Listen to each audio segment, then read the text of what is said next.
How you guys doing?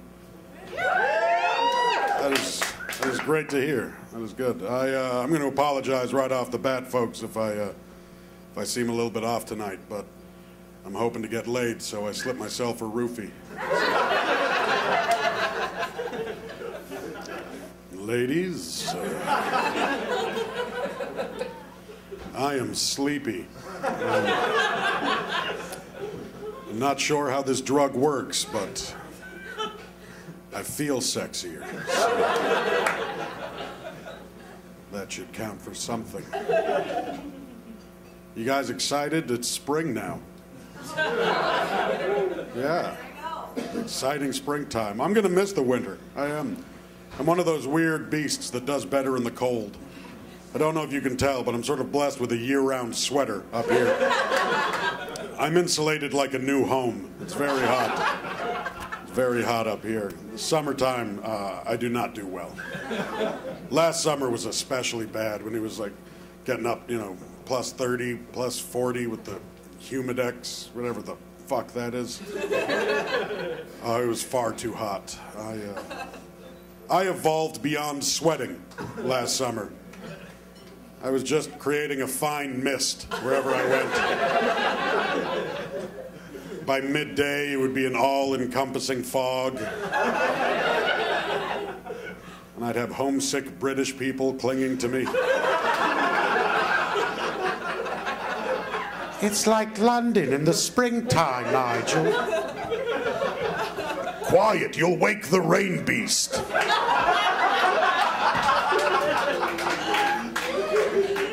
Who keeps killing all these Victorian hookers?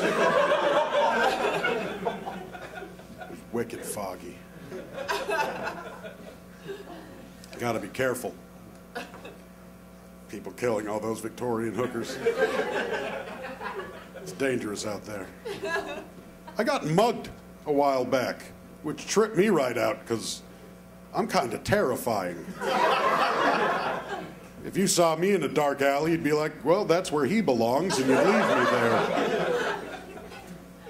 I got mugged, and I think it's pot's fault. I'm blaming the drugs, because that's what I was smoking when the kids found me. I was walking home so I could smoke a joint by myself. That was the whole reason I was walking. Normally I'd take the bus home, but they really hate it when you smoke weed on the bus. So I had to walk, and I rolled up a nice 3-paper because it's a good walk. And I was just finishing it up when 3 masked hoodlums ran up on me and demanded that I give them my shit, as they put it. And I was so stoned when they found me that I wasn't frightened or nervous that I was being robbed, as much as I was just super bummed out that it was happening. I was just, oh, no way, you guys. For serious? Oh, this sucks. What I did is I went in my pocket, I took out my wallet, and I went to take the money out of my wallet to give to them. And they're like, what are you doing? Give us your wallet. And I was like, you don't want my wallet. You just want the money inside my wallet. I'm just making this process easier for everyone involved. And they were like, give us the fucking wallet. And I was like, fine, but I'm taking these cards out of here because they're really hard to replace, and I don't have that kind of time in my week.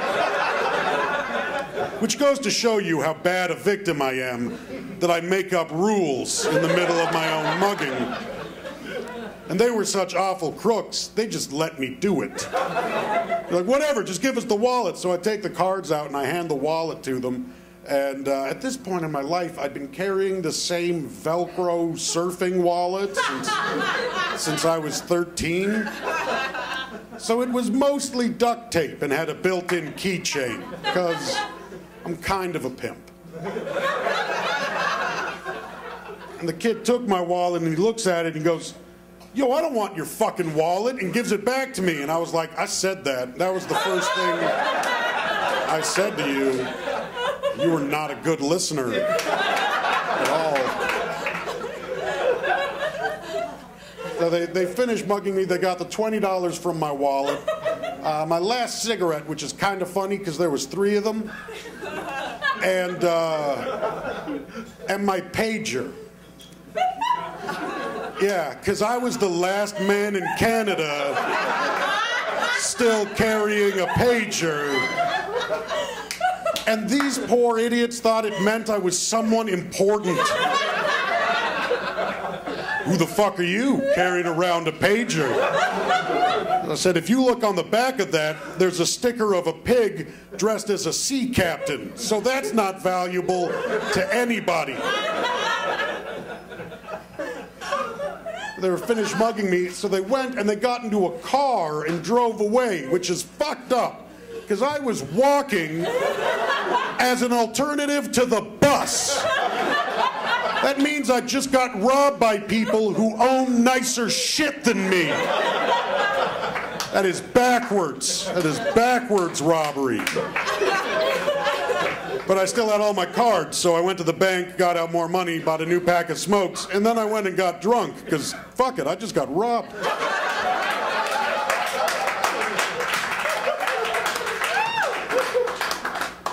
When I was at the bar, my buddy who owns the bar, he was convincing me to report the crime, because I wasn't going to do it. I was like, Scott, they wore masks, it's a foolproof plan, they're never going to catch them.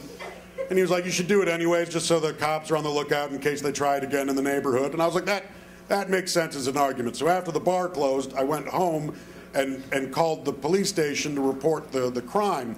I'd never reported a crime before. I didn't know. I thought I could just do it over the phone. And I'm like, I was telling the story, and the woman's like, all right, we're going to have to send 2 uniformed officers to your house to take your report. I'm like, what report? I just gave you the report.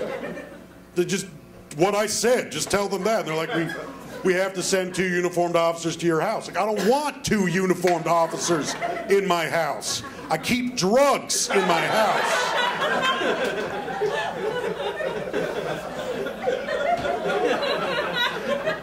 But they have to send them anyways, so the cops come by, and it's like after 3, the cops come in, and I'm sitting there and I'm trying to explain the story to them, but I was stoned when they were robbing me, and now I'm drunk trying to recant the tale to the authorities.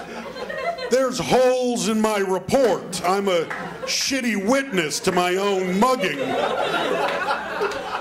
And while I was talking to these 2 cops, a 3rd cop just walked into the house, and I was like, that's rude. I know I'm talking to some cops here, but we're not throwing a cop party. You can ring the fucking doorbell.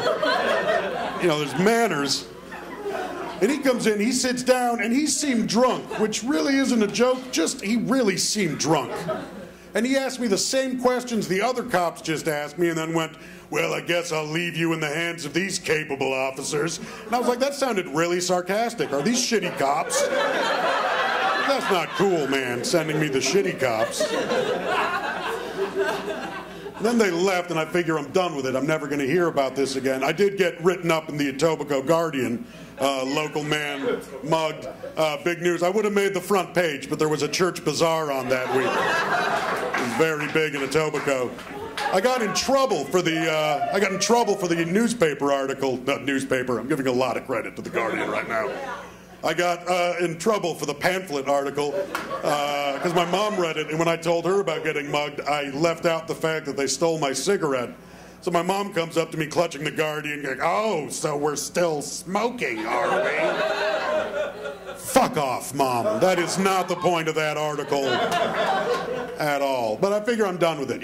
They're not going to catch these guys. I'm never going to hear about it again. 6 months later, I'm sitting on my couch. I'm smoking a joint. And the phone rings, and I answer it, and they say, hello, Mr. Wilson, it's the police. And immediately I was just...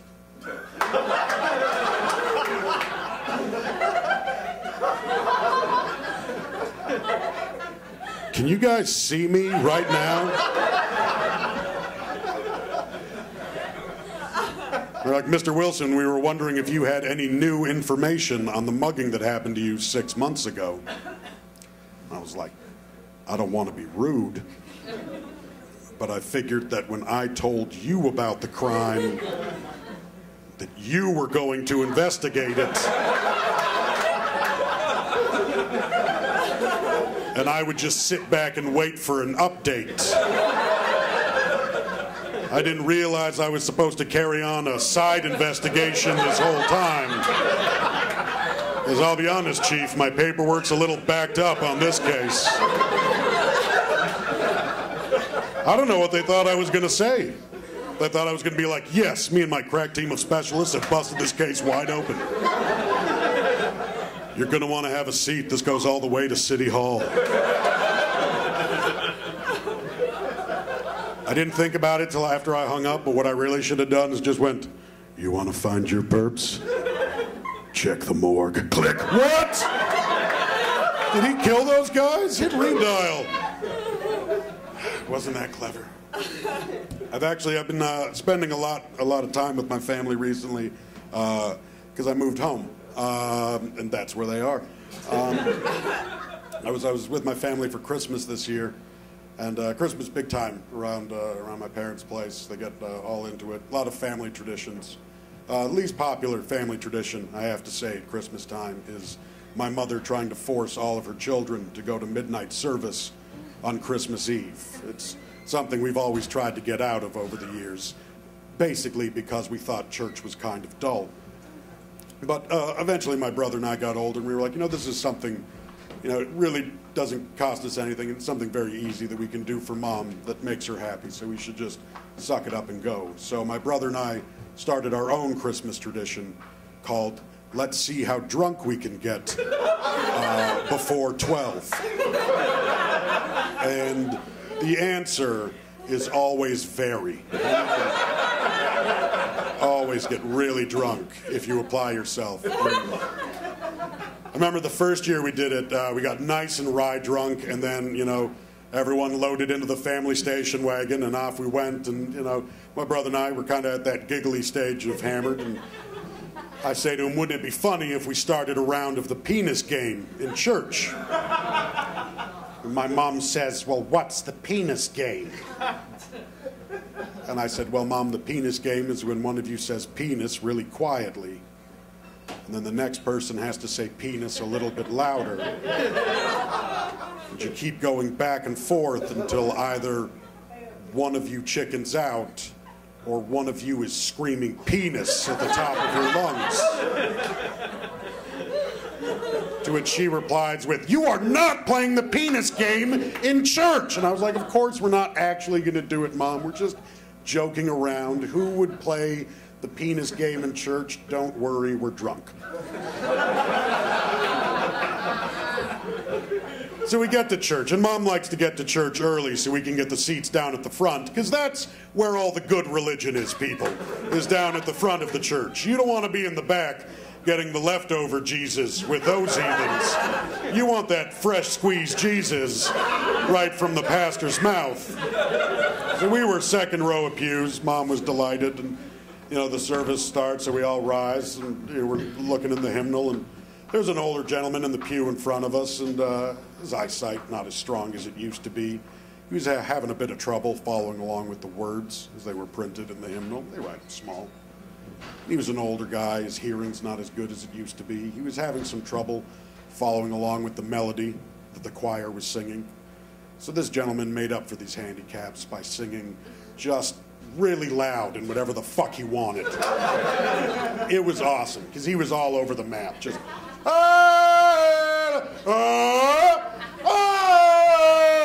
and my brother and I were killing ourselves laughing the whole time. But the church version of killing yourself laughing, which is where you grip your sides tightly and shake as tears stream down your face while you fight to hold in every bit of noise because you're not allowed to laugh in church.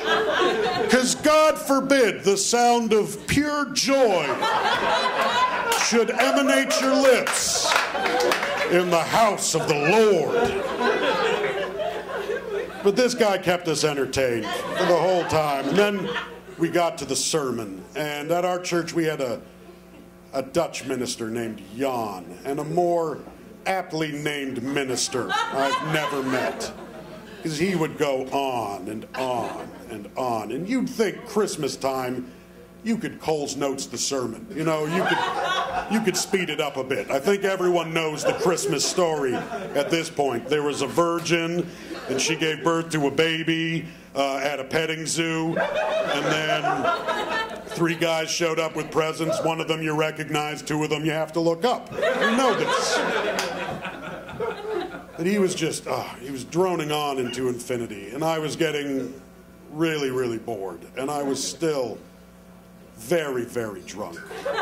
So I just leaned over to my brother, and as a joke, I just said to him, I said, penis. He got it. Laughed a little bit. And my brother leaned back over to me, and he said, penis.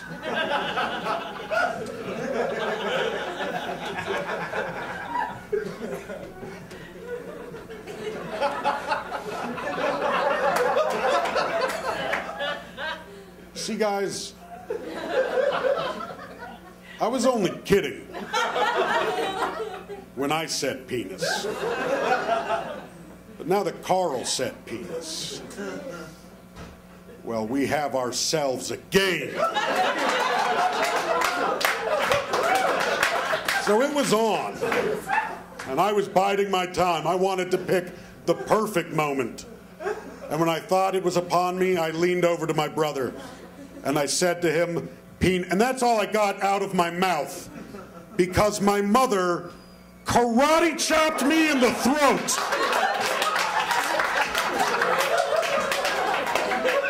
Cutting off the flow of oxygen to my face.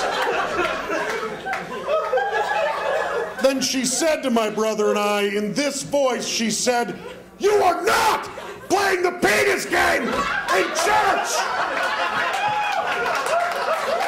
And she won. Thank you very much, you guys. You've been a lot of fun.